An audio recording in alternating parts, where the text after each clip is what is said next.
dia 7 de outubro de 2023 foi extremamente traumático para os israelenses. O choque inicial impediu que, de forma imediata, as nuances do crime cometido pelo Hamas fossem compreendidas na totalidade. Aos poucos, as mais cruéis violações foram sendo abordadas até que todo mundo não, né? Pouca gente, algumas pessoas, começassem a falar dos crimes sexuais. E se você é sensível a esse tipo de conteúdo, já vou avisando que é melhor você ter cuidado com o episódio que vem pela frente. Eu sou Anita Efraim, sou jornalista e esse é o E Eu Com Isso, podcast do Instituto Brasil-Israel. E eu sou Amanda Hatzir, estudante de psicanálise e pesquisadora de temas ligados à cultura judaica e à sociedade israelense. Nos últimos dias de 2023, o jornal New York Times revelou uma ampla reportagem que detalhou os estupros, mutilações e como o Hamas usou a violência sexual como arma de guerra. Apesar dos relatos estarrecedores, a repercussão desse assunto pelo mundo é relativamente pequena. No episódio de hoje, então, a gente pergunta por quê. A nossa convidada para debater esse tema espinhoso, muito delicado e difícil é a Annelise Frois. Ela é cientista social, pós-doutoranda no Laboratório de Política, Comportamento e Mídia da PUC-SP, coordenadora do projeto Estudos da Diáspora, Racismo e Antissemitismo. Muito bem-vinda, Annelise. Obrigada por ter aceitado conversar com a gente hoje sobre esse assunto que é muito necessário, não tem sido falado, discutido suficientemente. Muito obrigada por ter topado falar com a gente. Obrigada, Amanda. Obrigada, Anita. É um prazer estar aqui conversando com vocês, apesar do tema ser tão delicado, tão difícil, mas é isso, nós precisamos falar sobre ele, já que há tão poucas vozes dispostas a falar sobre, a debater e a tentar, pelo menos, responder essa pergunta de por quê, que é que não estamos falando tanto quanto deveríamos. Sim, e para começar, queria saber, né, começar te perguntando o que você sentiu quando leu esses relatos, né, quando começaram a aparecer, esses relatos justamente que começaram a aparecer de forma tão tardia. O que você sentiu ao entrar em contato com essas histórias? Eu acho que a primeira reação ela é sempre de horror mesmo, né? Não é nem um espanto, não é nem... Eu acho que é horror mesmo, e indignação, né? Indignação sobretudo pelo tanto de silenciamento em torno do tema, e acho que tem umas questões aí que não é exatamente uma novidade que mulheres ou que corpos femininos sejam usados como moeda de troca em guerras. A questão é por que é que alguns desses corpos femininos são tão veementemente defendidos, que é que se dá tanto destaque às violências, e não se trata de hierarquizar nem de defender que há algumas mulheres que podem ser vítimas de violência, seja em contexto de guerra ou não, mas é porque é que, primeiro, demoramos tanto para saber dos detalhes a respeito do que tinha acontecido, né, desde o primeiro momento, no 7 de outubro. Então, acho que demoramos demais para saber disso, ainda que já houvesse relatos, ainda que já houvesse testemunhos, ainda que houvesse imagens, né, eu tentei não vê-las no limite do possível, mas eu acho que demoramos muito para fazer com que isso se tornasse público e precisa se tornar ainda mais público, para que nós tentemos, pelo menos, mobilizar algumas vozes importantes, né? A questão da ONU, enfim, não só através da sua agência para mulheres, mas de todas as suas agências. E dentro da comunidade, a gente tem visto uma revolta muito grande com a falta de repercussão desse tema. É verdade que teve essa reportagem do New York Times e algumas outras desde o 7 de outubro, mas nenhuma gerou tanta revolta, tanta comoção. Antes das reportagens, até dava para dizer que as pessoas não sabiam, mas agora já não dá para a gente dizer isso. Então, Annelise, queria te perguntar se você vê alguma possível explicação para esse fenômeno de tão baixa repercussão sobre crimes tão bárbaros. Então, Anita, eu acho que a gente tem aí no cerne desse silenciamento, ou dessa menor importância, ou dessa menor indignação, ou desse silenciamento, desse apagamento de todos os fatos, e é um pouco o que você está dizendo, né? A gente podia não saber em detalhes, mas havia relatos, havia imagens, tinha vídeos. Não é que a gente não soubesse absolutamente que aquilo poderia estar acontecendo, né? O que eu acho é que quando se tem algo tão explícito jogado para o mundo, você é forçado de alguma forma a olhar, né? E sobretudo a acreditar que está acontecendo, porque como a gente tem discutido, a gente está diante não de uma guerra, mas de algumas guerras, né? São várias guerras. E, sobretudo, uma guerra de narrativa, né? Quando a gente está no campo discutindo questão de comunicação, de o que está sendo passado, que tipo de mensagem está sendo transmitida ao mundo desde o 7 de outubro, antes dele e depois dele, a gente sabe que é uma guerra de narrativas, né? Há um maniqueísmo muito presente. Então, me parece que o que está acontecendo, a forma como o mundo inteiro está olhando, ou quase o mundo inteiro está olhando para a questão das mulheres israelenses e judias, em sua maioria, no contexto depois do 7 de outubro, tem base no antissemitismo que estava adormecido, será? Ou pelo menos um pouco mais calmo, considerando os contextos até aqui, e que ele tem sido revivido com muita força, né, especialmente no contexto brasileiro. E eu vejo muitas vozes na comunidade, não só de mulheres, isso não é que se diga, mas eu vejo muitas vozes na comunidade judaica internacional e também no Brasil, questionando isso.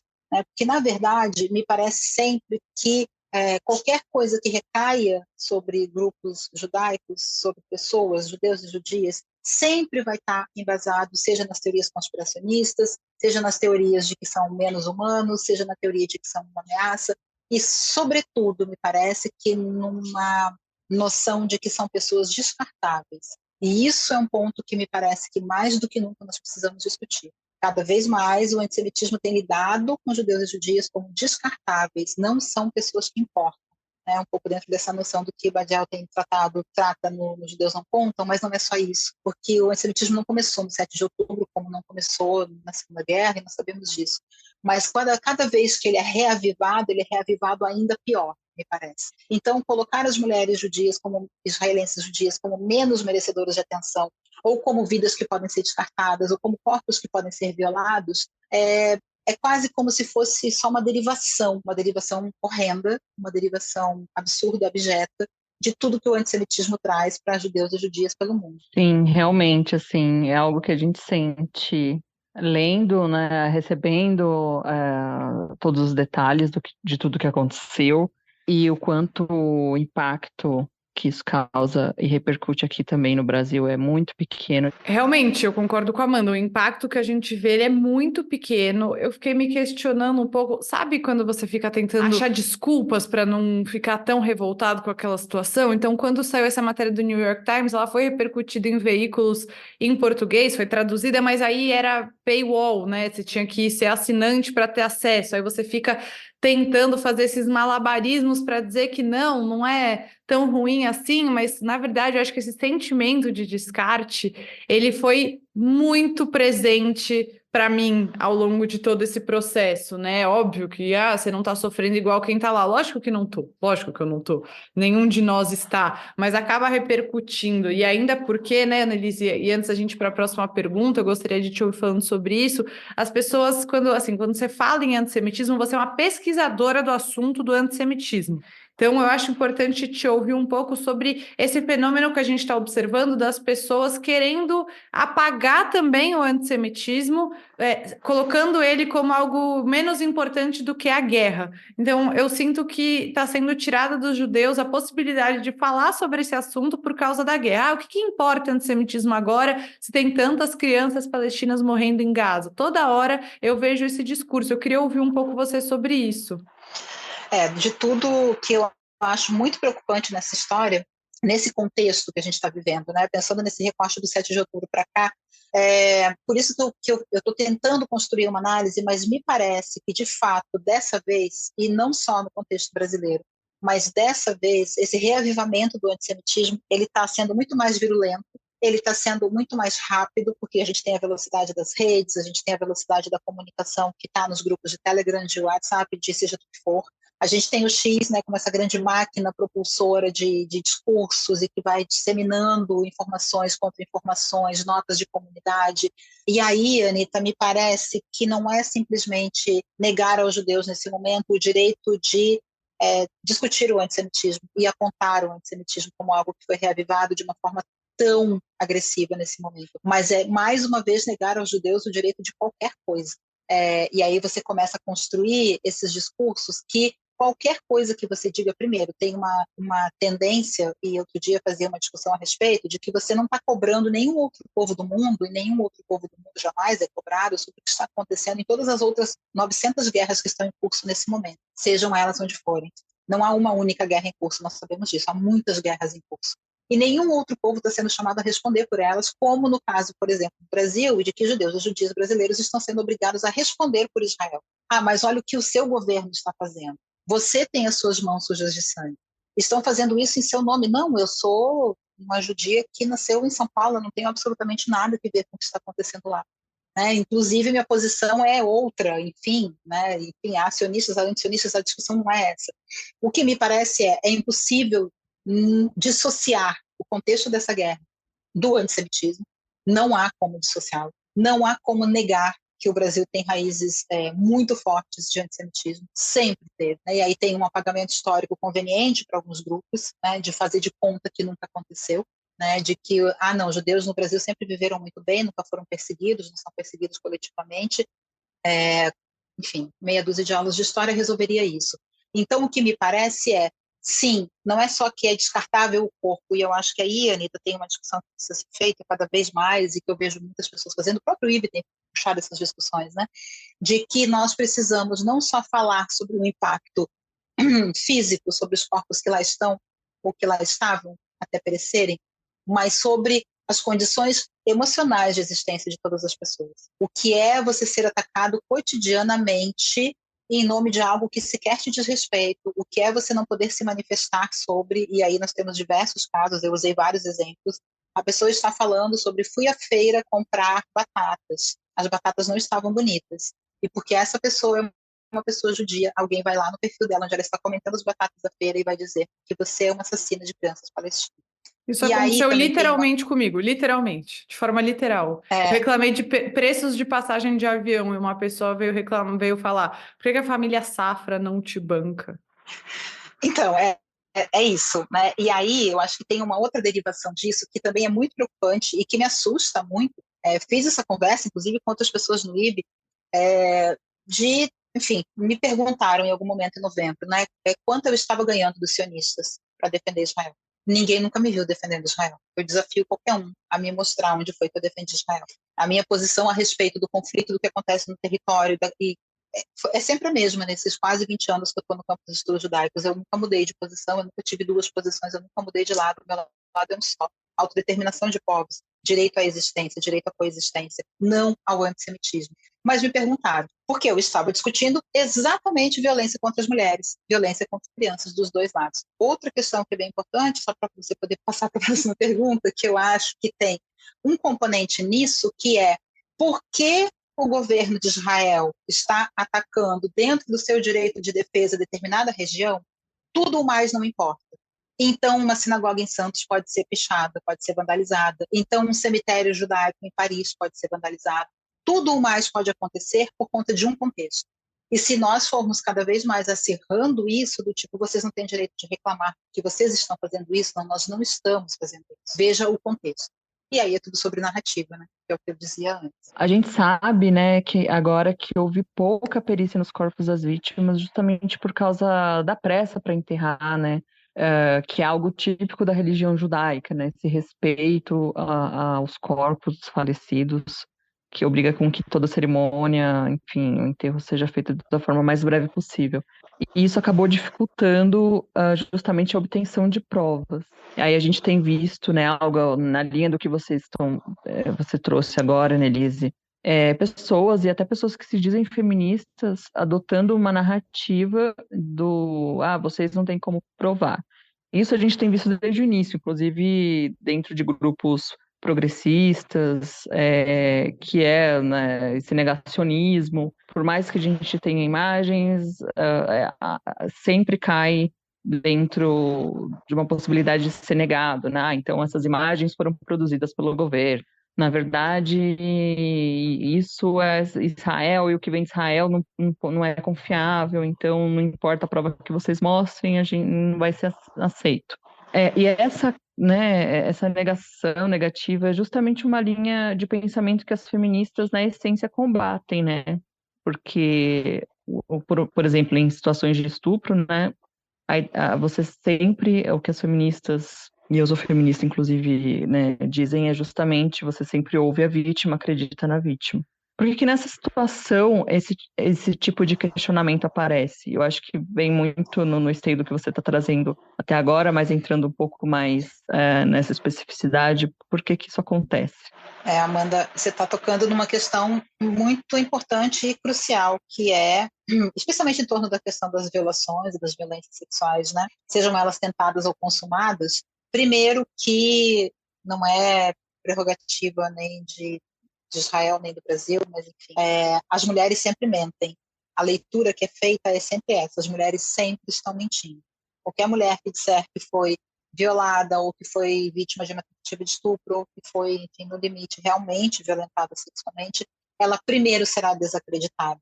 E aí, quando ela é desacreditada, seja pela polícia que ela vai chamar, seja na delegacia onde ela vai registrar um boletim de ocorrência, seja para a família que ela vai contar, seja para um namorado que ela vai contar, as mulheres são sempre primeiro desacreditadas para depois serem acreditadas.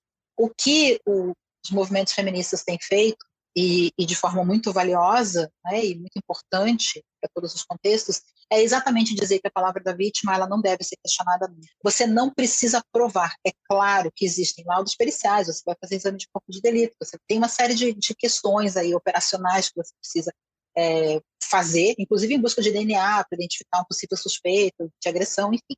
É claro que sim, mas você não precisa provar que você foi violentado. Você está dizendo, você tem a sua palavra, você está contando o que aconteceu com você. E aí a gente passa por todos esses processos de revitimização, em que as mulheres acabam sendo forçadas a contar e recontar o que aconteceu com elas. Muito bem.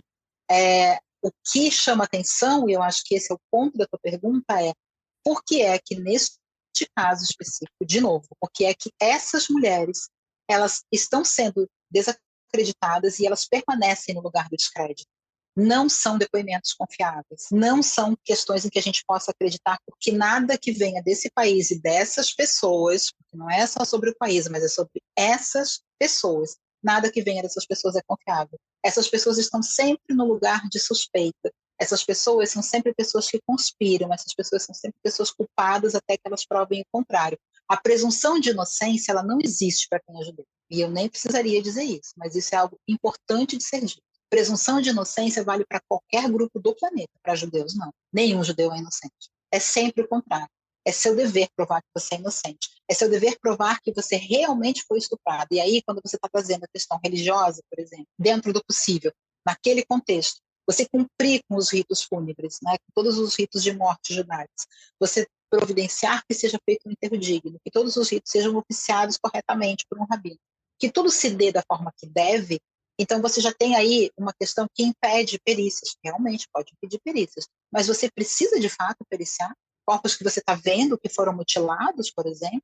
É tanto absurdo a gente pensar nas atrocidades que foram descritas, né, especialmente nessa matéria do qual estamos partindo, mas em outros tantos relatos que nos chegam desde o 7 de outubro, quando as imagens e vídeos e relatos começam a vazar e extravasar para o mundo inteiro. Por que é que essas mulheres estão sendo desacreditadas, inclusive por outras mulheres? Porque se a gente vai comparar, e desculpa comparar, porque eu trabalho com esses dois temas, o grupo de pesquisa que eu coordeno é exatamente sobre racismo e antissemitismo, mas a gente tem, até hoje, grupos mobilizados em torno de mulheres haitianas que foram violentadas. A gente tem discussões enormes sobre mulheres em outros países, especialmente em países de África, que são violentadas não só nas guerras civis e entre tribos, né? Enfim, em diversos lugares. Mas a gente não vê nenhuma delas tendo que provar que. E não precisamos nem sair daqui e falar em contextos de guerra, mas a gente pode falar, por exemplo, sobre a comoção que causa a violação de mulheres indígenas, de meninas indígenas. Sempre se torna um escândalo porque precisa se tornar um escândalo. Esse país não pode silenciar diante de meninas, adolescentes, mulheres indígenas sendo estupradas, seja por garimpeiros, seja por outros indígenas, não importa. Não é possível silenciar, e nenhuma delas será cobrada. Ninguém vai olhar para uma menina indígena de 12 anos e dizer prova que você fez, porque nós estamos diante de um escândalo. Se essa mesma menina for transposta e ela for uma menina judia de 12 anos de idade, ela vai ter que provar. Primeiro, que ela não mereceu. Segundo, o que foi que ela fez para merecer, porque é claro que ela merece. E quem é que pode provar que isso realmente aconteceu com ela? Então é um descrédito que está sobre o povo, de novo, né? Repercute nas mulheres nesse contexto, claro. mas ele é baseado em todo esse ódio que fomenta, alimenta, retroalimenta e dá continuidade ao antissemitismo que nos atravessa o tempo inteiro e que coloca na conta de pessoas inocentes coisas que não dizem respeito a elas. Exato, e até acho que vale a lembrança, eu vi essa lembrança num Reels do Instagram e que eu achei muito propícia, que é a comparação com o movimento Bring Back Our Girls de 2014, quando um grupo de meninas nigerianas foi raptada pelo Boko Haram, que é um grupo terrorista islâmico, e foi uma comoção mundial, o mundo inteiro postando, repercutindo Bring Back Our Girls e dessa vez não foi nem um pouco parecido.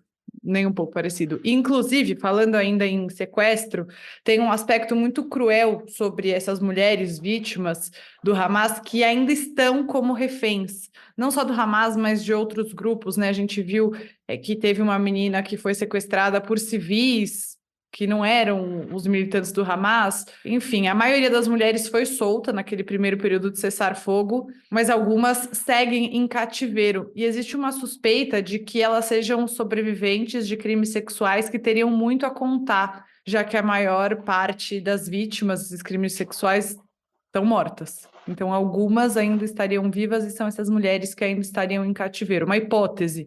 Mas eu queria te ouvir um pouco, Annelise, sobre como esse terrorismo psicológico, baseado, né, na misoginia, faz parte também da estratégia do Hamas e como isso ganhou eco no mundo inteiro. Sem dúvida alguma, as próprias estratégias de você, bom, os próprios sequestros de guerra, mas esses especialmente, né? Você manter alguém em cativeiro, certamente, e eu lembro muito dos relatos das primeiras pessoas libertadas, especialmente mulheres, né? Os relatos que oscilam entre talvez tenham me tratado bem, mas também aconteceu isso e eu vi algo acontecendo, e aí você tem todo um terror e uma pressão e um abalo emocional e psicológico nessas pessoas, que primeiro ele é para sempre, e aí quando você está trazendo, por exemplo, esse caso dos sequestros do Boko Haram, eu lembro muito dos movimentos, especialmente de ONU e de todos os grupos, enfim, né, de direitos humanos, de Anistia Internacional, de toda uma mobilização, de que você realmente move o mundo porque algo muito grave está acontecendo e você precisa que essas pessoas sejam libertadas, você precisa que essas pessoas sejam encontradas, você precisa que essas pessoas sejam amparadas, né? Você imediatamente providencia que essas pessoas tenham um amparo psicológico, psicossocial, emocional, econômico, que essas pessoas sejam realocadas em lugares seguros. Nada disso a gente vê acontecendo nesse momento, né? E aí eu acho que eu vejo muito, muito perto de mim, assim, de pessoas que atravessaram os primeiros momentos da guerra, depois do 7 de outubro, na incerteza sobre pessoas, né, familiares, pessoas que estavam em lugares e que estavam desaparecidas e que não sabiam o que tinha acontecido.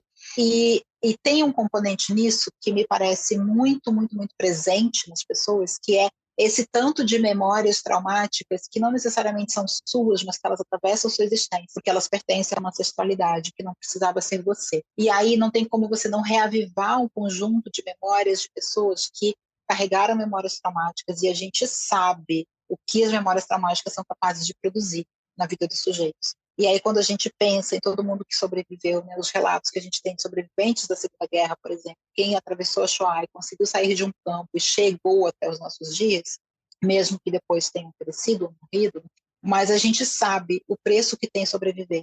E isso, para a comunidade, eu sei que é algo que tem um peso muito, porque muitas vezes o peso de sobreviver é precisar contar aquilo que não tem como ser contado, nos ensinou Primo Levi. Como é que eu vou narrar aquilo que não tem como ser narrado? Como é que eu vou descrever o horror? Que é um pouco o que essa matéria faz. Descrever o horror em detalhes para que o mundo abra os olhos e perceba o que está acontecendo e por que é que nós não estamos nos mobilizando. Por que é que não estamos exigindo libertação de reféns? De que é que nós estamos falando? E, sobretudo, talvez a gente não tenha, a gente realmente não tem, mas se não é possível que numa mesa de negociações, que numa reunião, que num espaço de negociações políticas, né, e geopolíticas, de decisões governamentais em torno do que está acontecendo, se eu não tenho como sentar e negociar com um grupo que sequer é um Estado e não representa um Estado, é um grupo terrorista, se eu não tenho como negociar qualquer tipo de questão coerente com esse grupo terrorista, eu preciso fazer pressão por outras formas, por outros caminhos. Eu preciso pressionar o mundo para que o mundo saiba que há mulheres sequestradas, que há crianças sequestradas, que há reféns com esses grupos. e o que está acontecendo com essas pessoas e o que vai acontecer com elas depois. E aí, de novo, eu acho que realmente nós estamos diante de algo que importa menos ao mundo, porque é aquilo. Talvez, eu sei que não há uma comparação e que nem pode ser feita essa comparação, mas me parece muito que, de novo, nós estamos esperando que todos morram, porque aí a gente vai estar no lugar de conforto para todas as pessoas. Porque as pessoas só gostam de judeus que não respiram, de judeus que já morreram. Porque judeus vivos incomodam. Judeu que lembra é o pior tipo de judeu que existe. Judeu que senta e escreve suas memórias de Auschwitz é um judeu que incomoda muito. Então, me parece que é muito mais confortável para o mundo esperar que os reféns morram, que as mulheres pereçam, porque elas não terão o que contar. E se elas não contarem, não aconteceu. Se nem quem conta consegue ser crível contemporaneamente, tudo é desacreditado, tudo não passa de uma invenção. Quem garante que aconteceu? Quem disse que aconteceu? E nós temos aí tantas pesquisas provando isso. Me parece que talvez a gente esteja diante de mais um episódio desses. Futuramente pode ser que as pessoas digam nada aconteceu. Outubro de 2023? Não, é mentira. É mentira, é uma invenção. Israel inventou isso para poder fazer uma limpeza étnica na Palestina, que é a maioria dos discursos que a gente tem visto. O que me espanta não é nem só isso, o que me espanta é haver no Brasil grupos defendendo ferrenhamente, não só Hamas, mas outros grupos terroristas, como se eles tratassem de resistência legítima. E isso é preocupante. Porque se nós colocarmos as meninas e mulheres judias no lugar de qualquer outro grupo étnico, nada disso estaria acontecendo, podem ter certeza. Isso tudo é realmente muito pesado, assim, me toca muito como mulher judia, mãe de uma menina judia. E, bom, diante de tudo isso, né, de todas essas atrocidades e dessa negação, a partir dessa tentativa de chamar atenção, né, para o que está acontecendo, surgiu o movimento Me Too, Unless You Are a Jew, quase uma sátira, né, do movimento Me Too. Contra o assédio contra mulheres. O que você acha desse tipo de estratégia nesse caso? É uma estratégia que vale a pena? Você avaliou, você acompanhou, você viu repercussão? É uma boa estratégia diante disso? Queria te ouvir sobre isso. Eu acho que é uma boa estratégia, sim. Eu tenho amigas que engajaram, que estão engajadas ainda e que estavam lá no cerne disso. Né? Eu tenho uma grande amiga minha, enfim, que as filhas fizeram com que ela não fosse para Israel, porque ela decidiu que ela ia. Assim, ela é isso, assim, o nível de surto eu preciso ir para lá, porque eu quero estar lá. Né? E ela é carioca, enfim, ela mora aqui, ela é brasileira, mas é isso. A filha dela estava, conseguiu voltar. E quando a filha chega no Brasil, ela decide que ela vai. E ela é engajada, já teve, enfim, várias marchas pela paz, e tem amigas palestinas, enfim. São pessoas de todos os tipos, como a gente sabe.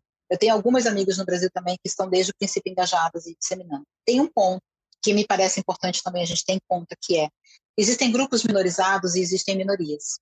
São coisas bem diferentes. Né? Mulheres são grupos minorizados, mas não são minoria. Pessoas negras no Brasil, por exemplo, são grupos minorizados, mas não são minoria. Judeus são minoria. Numérica, eu estou falando. E aí me parece que não é só sobre ser uma minoria numérica, mas é ser sobre este povo que não pode ser respeitado o suficiente e cujas opiniões e ideias são confiáveis. Eu acho que a ideia realmente me soa como sátira, porque é exatamente isso. Né? Assim, todas as mulheres, ninguém solta a mão de ninguém, mas se for uma judia a gente pode pensar. Nenhuma mulher pode abandonar a outra mulher, mas se ela for uma mulher judia, talvez eu possa abandoná-la. É preciso sororidade com todas as mulheres, e aí a gente vê movimentos, inclusive, com figuras bastante controversas, né? Com mulheres bastante controversas, que mesmo assim têm o seu direito à existência defendido. Inclusive pessoas do nosso cenário político recente, por exemplo, né? Que eventualmente vítimas de algum tipo de misoginia, de ataques machistas, sempre vem alguma feminista para defendê-las. E dizer, não, calma, tem um limite aqui.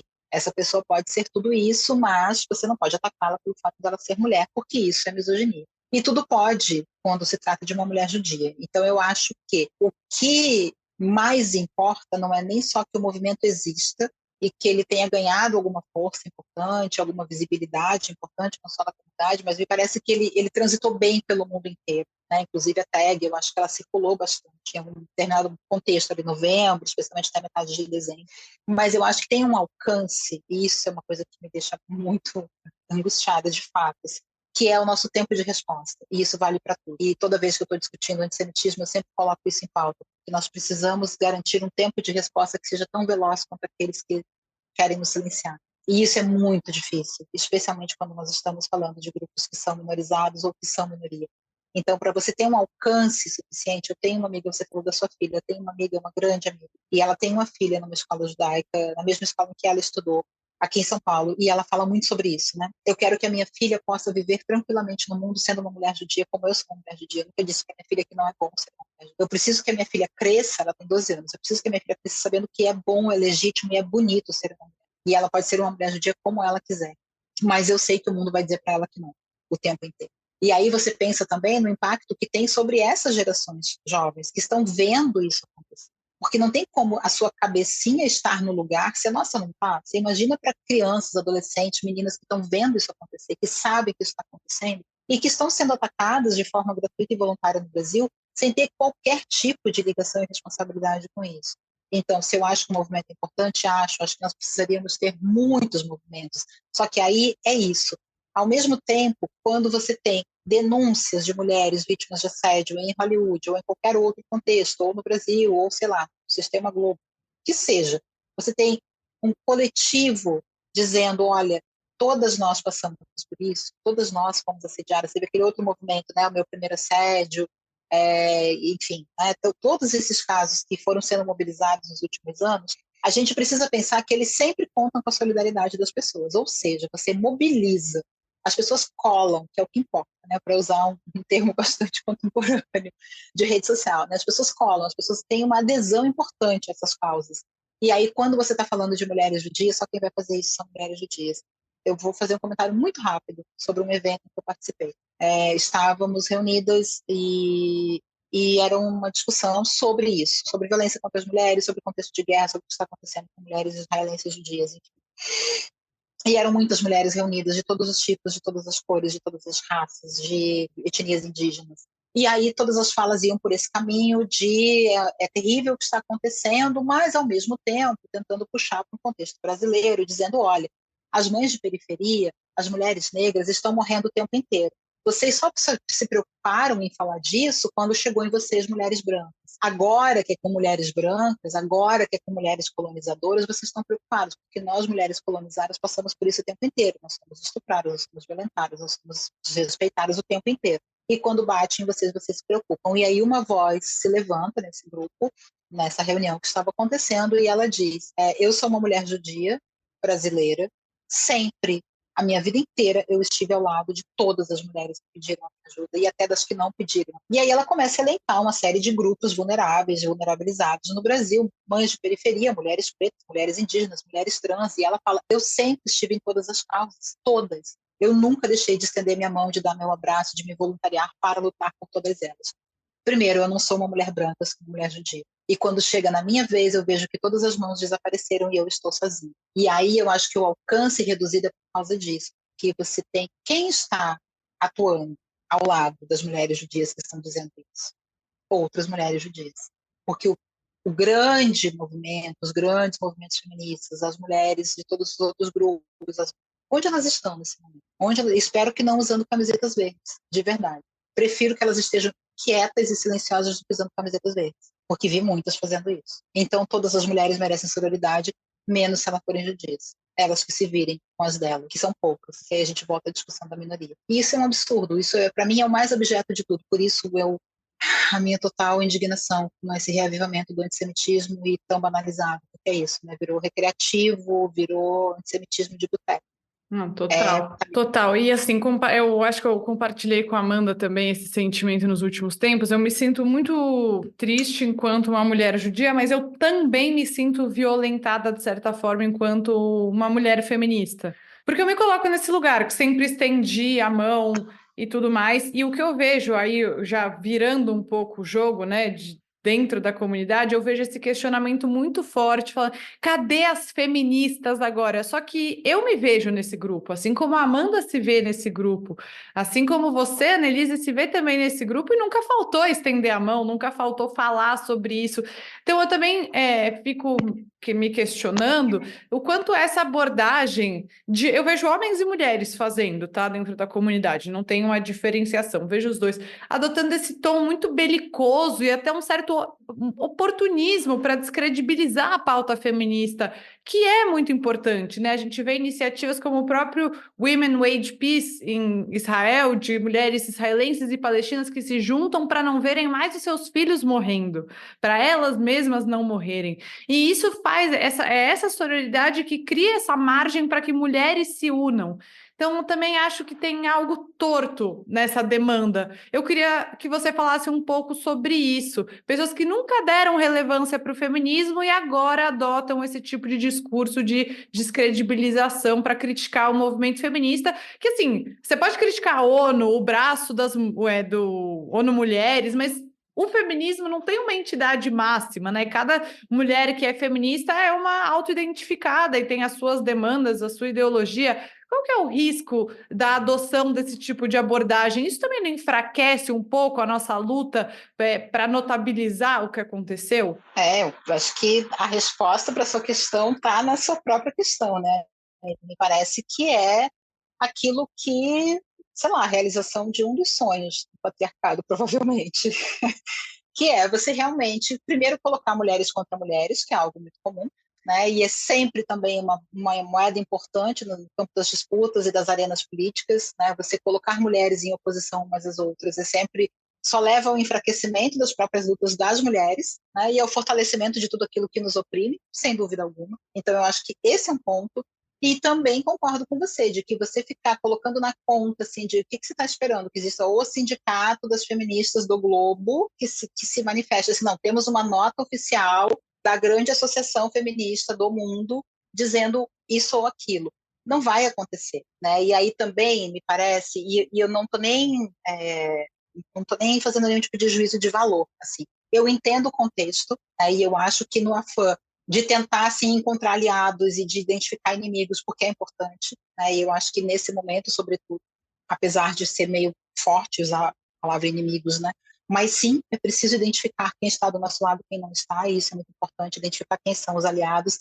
Então, eu acho que no afã de tudo isso que foi acontecendo, as primeiras reações foram meio essas, assim, sabe? De você acusar a falta de solidariedade, de você apontar, olha, eu sempre tive com vocês e agora vocês não estão comigo. Mas é um pouco isso, assim, cuidado com esse vocês, cuidado com essa acusação às feministas, né? Ah, mas onde estão as feministas? Mas onde estão não sei o quê? Porque é isso, assim, bom, algumas estão do seu lado, e aí eu acho que é um pouco isso também, a gente conseguir, na medida do possível, estabelecer bons filtros para saber com quem a gente está andando, em quem a gente pode confiar, porque o que de pior, né, fora as questões que a gente está aqui tratando, como, por exemplo, as violações sexuais de mulheres e as mortes, né, mas o que de pior a guerra da narrativa nos dá, que não é a guerra material, mas a guerra da narrativa, o que de pior ela está nos dando, é exatamente esses medos que eles surgem e que você não consegue mais lidar com eles em algum momento. Quando eu comecei a ver as discussões em redes sociais em torno de ser goi e de ser judeu, e de que vocês não entendem nada, isso é a reprodução do discurso de você, Anitta, tem algo a ver com Israel, e não, você não tem. Assim, olha, eu estou falando da minha vida, eu estou falando do Santos, estou falando da passagem de avião, não estou falando do que está acontecendo lá.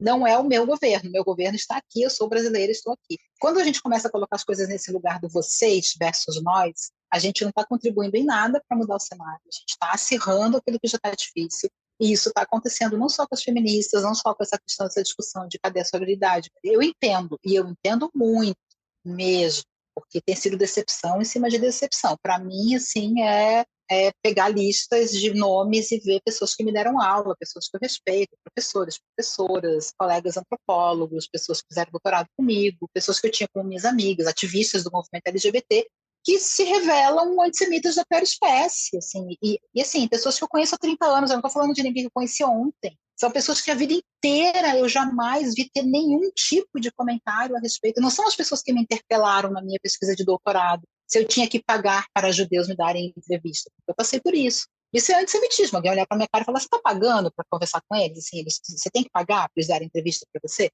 Isso é antissemitismo, assim, aberto, mas eram pessoas que estavam de passagem na minha vida. Eu estou falando de pessoas que eu conheço. Então, eu acho que sim, criou-se uma cisão e a gente chegou num ponto de não retorno, que é de não retorno mesmo, não estou exagerando. Mas, quando a gente começa a criar essas oposições de, não, porque aqui a gente tem um grupo de góis que não é confiável. Não, na verdade, quem não são confiáveis são os judeus. Não, porque essas mulheres aqui estão do nosso lado, essas não estão. É muito perigoso. Só traz mais cisão, só traz mais disputas nessa arena que já está sendo disputada e não contribui para nenhum dos lados, isso sem dúvida alguma.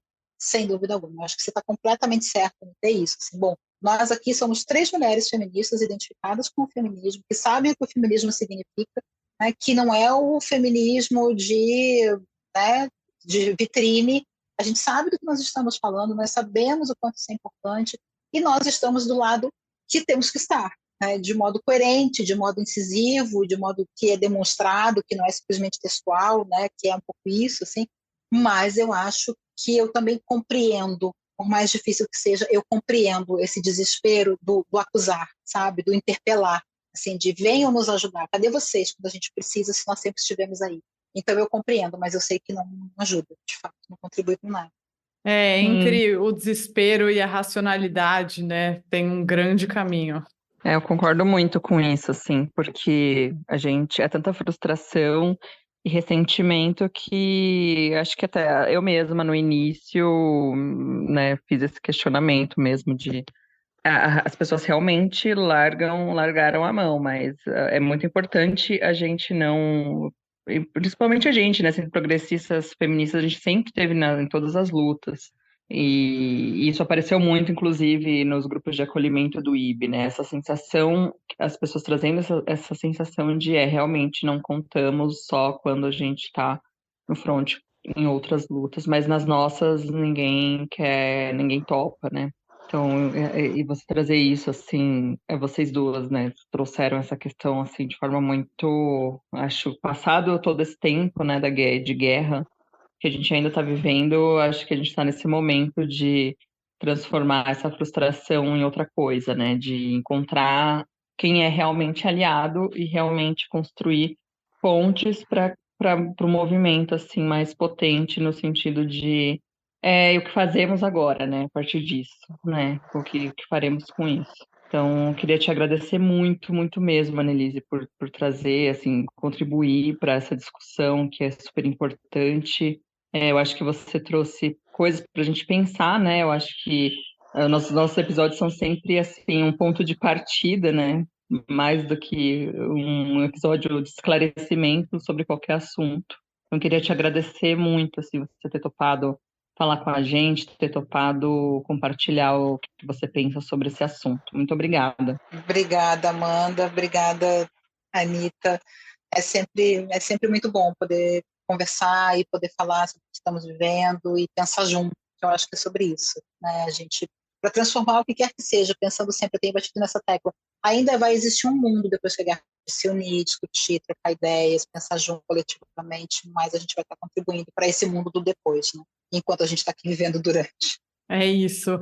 Então, hoje a gente conversou com Annelise Frois, que é cientista social, pós-doutoranda no Labo, que é o Laboratório de Política, Comportamento e Mídia da PUC São Paulo, coordenadora do projeto Estudos da Diáspora, Racismo e Antissemitismo, grande colaboradora do IB, também colaborou com o nosso guia contra o antissemitismo, sempre dentro das nossas discussões, sempre trazendo uma visão riquíssima para contribuir com o debate. Annelise, muito obrigada, estou com a Amanda.